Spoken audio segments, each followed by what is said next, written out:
Hello and welcome to the Kundalini podcast. That was Zen. This is Tao. I'm Vivek Kovekar. Namaste. This is episode 84.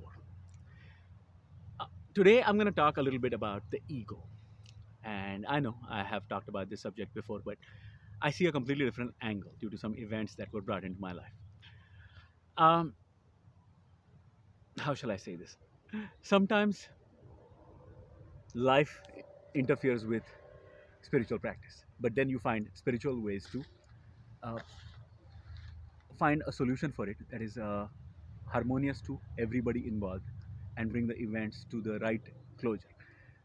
For example, an ego is one of those things where if you have a loved one, you're constantly checking up on them and kind of like, are jealous when people are close to those, that we love. And I find it such a wonderful journey because it went well from my recent divorce to being single, being in the dating pool, kind of having a girlfriend and, having that experience again.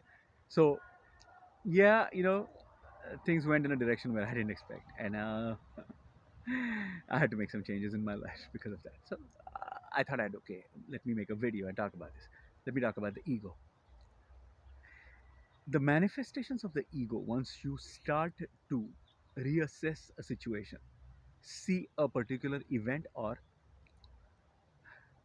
set of events brought in your life because of a relationship in the past, and your whole attempt, as mine has been since 2018 was when I got the divorce. 2018 is when I moved out west to Los Angeles proper, and for the past 3 years I've been trying to make creative stuff happen and learn life anew from a fresh perspective, being more spiritual, being more in that mode of accepting, forgiving, positive affirmations, doing good things in life. But sometimes you realize that, oh, certain patterns that I misunderstood back then because it was just a sample size of one person that I was in a relationship with, and now, oh, there's different ways of adjusting to other people and new relationships. As you're having a spiritual awakening, oh, I would have reacted in this way, or I would have been a certain kind of person that I'm no longer identifying with, and those were things that were brought about because of toxic relationships of my past. And thank you, God, for the blessings, the benevolence that I now find myself making decisions in a free way, unhindered by those obstacles of the past that I wish to remove. Like they do not become a recurring pattern.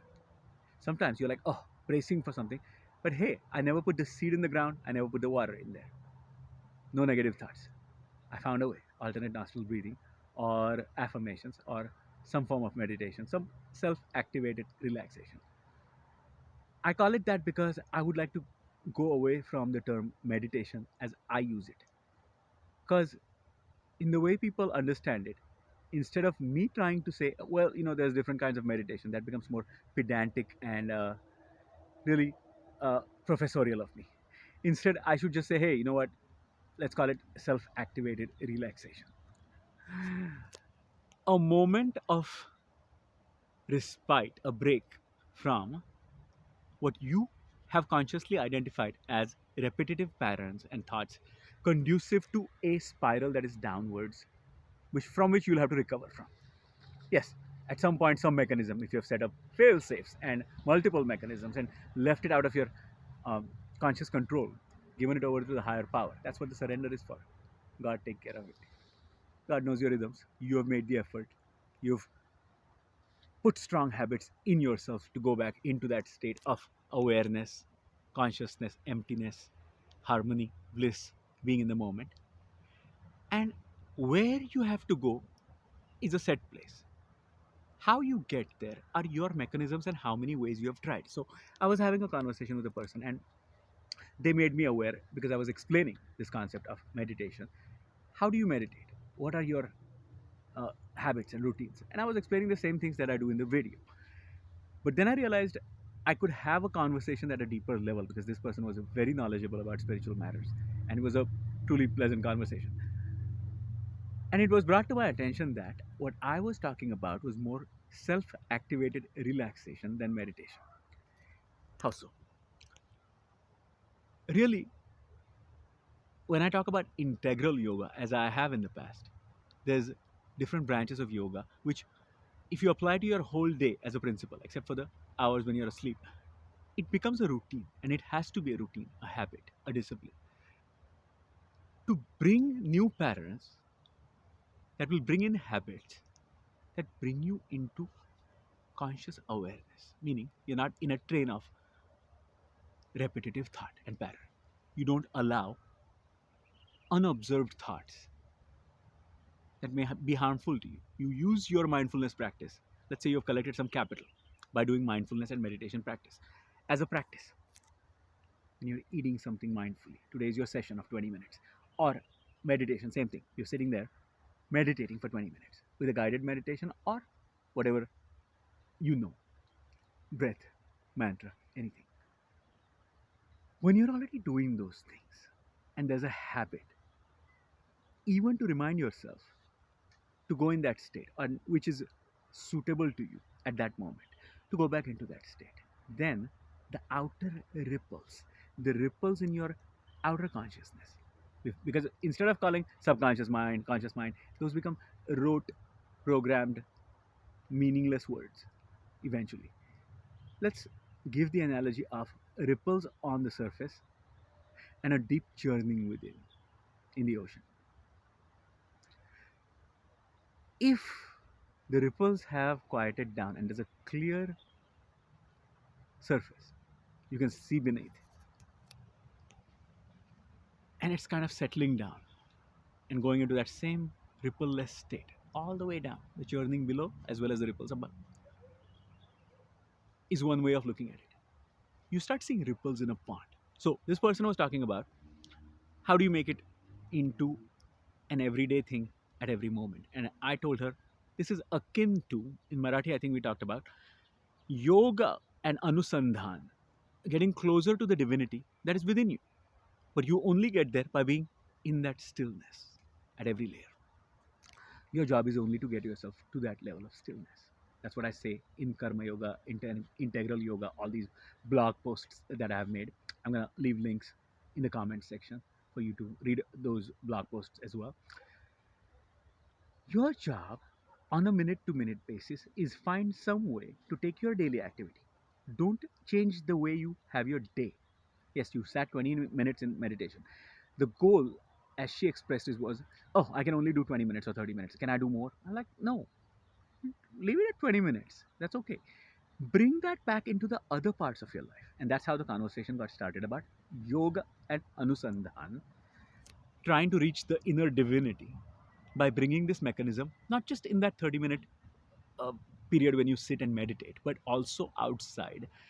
And that is through moment to moment awareness. If you break a chain of thoughts using a technique, a causative technique to break your chain of thoughts, focus on the breath, deep breathing, alternate nostril breathings, some kind of a mechanism, then still your mind using another mechanism, that's the cascade. You set up mantras, uh, breath, whatever you choose to notice, and slowly bring the stillness within, and the thoughts die out. It's not about just witnessing the thoughts. People ask a lot of questions about witnessing the thoughts. And she asked me a question about a smell, a fragrance of flowers that she got. Remember, and I made her aware of that, these are signals given to your brain. Your cranial cavity contains a very powerful computer, which also has thoughts, emotions, other processes going on that are under the surface that are not in your conscious control.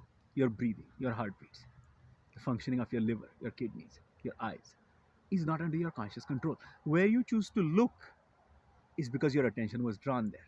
And that's the part, the attention, that we are trying to harness for our own purposes and leave out of the control of elements that we encounter in life. Right? That's the best way I can explain it. So you can do that with day to day activities. You don't have to just think that that activity itself and doing it as often as possible, as much as possible, is the goal. No, then you'll lose out on the benefits of it. Benefits of meditation and mindfulness apply to day activities. And I've given examples of gardening. Or if you have a job, let's say you're a potter, you make pottery. And just how engrossed you are in doing it. You develop a style. Your own ceramic work gains its own individuality. That's an expression of your art and your inner being. The closer you make that a meditation. See what I'm saying? Can be applied to any activity. The trick is to go from one activity. Let's say you're doing that. Generally, that's what you're doing, but you're also watching TV in the background or something else. I would suggest bringing the focus only into that activity. Don't multitask for these kind of things that are your art form. That is your method of relaxation. For me, it's photography. For me, it's singing. And yes, I would love to make some music and singing videos as well. I just haven't gotten around to doing that yet, and I would love to do that. That's another question I got. Now, making that activity, be it singing, photography, making pottery, washing dishes, gardening, uh, riding a bicycle, taking a walk down the beach, or eating. The examples given in mindfulness books usually are about eating, tasting the food, taking the fragrance in, and really enjoying the meal. Yes, sometimes it's a group activity, and that itself is the enjoyment, not just the food, but the group activity and your observation of it from a perspective that is slightly detached. Can be brought into any activity, is the point I'm trying to make. So that forms the basis of integral yoga. And like I said, the crux is to move from one activity to another, taking that awareness, not letting the chattering monkey mind of thoughts, the thicket of emotions, thoughts, any stimuli that you have received, and how your brain is processing that, not letting that be a hindrance or not dwelling on that too much as you move to the next focused activity. So you move from making pottery to taking a shower, cleaning yourself, enjoying that experience, the fragrance, the aroma of the soap, the wonderful feeling you get after cleaning yourself, right? And that is in its own activity. Here, there is absolutely no contradiction between me and anybody else that talks about meditation. The whole point is to bring yourself into that moment of existence, isness, and enjoy it for its own sake, and use the senses and this attention mechanism called the chitta, mind, focused attention, to only that purpose of that task being handled at that time. That's it. It's a simple concept, but it's not easy to bring into action every day. And once you do it more and more, that's what you call samadhi. Or that's what you call samadhi not being broken, even though the person is talking to anybody. They have trained their mind just like a martial artist trains, or a bodybuilder does, or a gymnast does, or somebody playing tennis goes and hits balls, or somebody playing golf will go and hit a bucket of balls at the range. You have to train the mind to bring into that state. State is the same, that stillness at every level, everything settling down, and you self activated a relaxation cascade. If you can do that constantly with many actions, and I'm aided by the Kundalini awakening, thank you God. Other people can benefit from it through their own actions. I'm just giving the methods. So going from one moment of activity that went on for maybe a few minutes to an hour, and going to the next activity by giving the fruits of that to the Almighty. I do that. That's how I begin my cascade. Completely leaving it behind, saying, "Oh, that was nice," or whatever the feedback was. Write that down, maybe, if it's an activity that you need for the next thing. Creative work, for example. Oh, here's what I learned taking pictures today, and maybe I'll try this the next time. Notes for yourself. Let it go completely. Enjoy that experience. Say, "Ah, beautiful. My time was spent wonderfully. I give it to God. I give it to the higher power. I move on. Next activity. Oh, God, help me with this. Let me enjoy this. What do I need to do to prepare for this? And how do I go about this enthusiastically?" Now you're completely focused on that. And again, 20 minutes of meditation, mindfulness practice, positive affirmations will help you with that. So will breath practices. I hope that was helpful. This is Vivek Govekar signing out. Peace, love, blessings. Be well.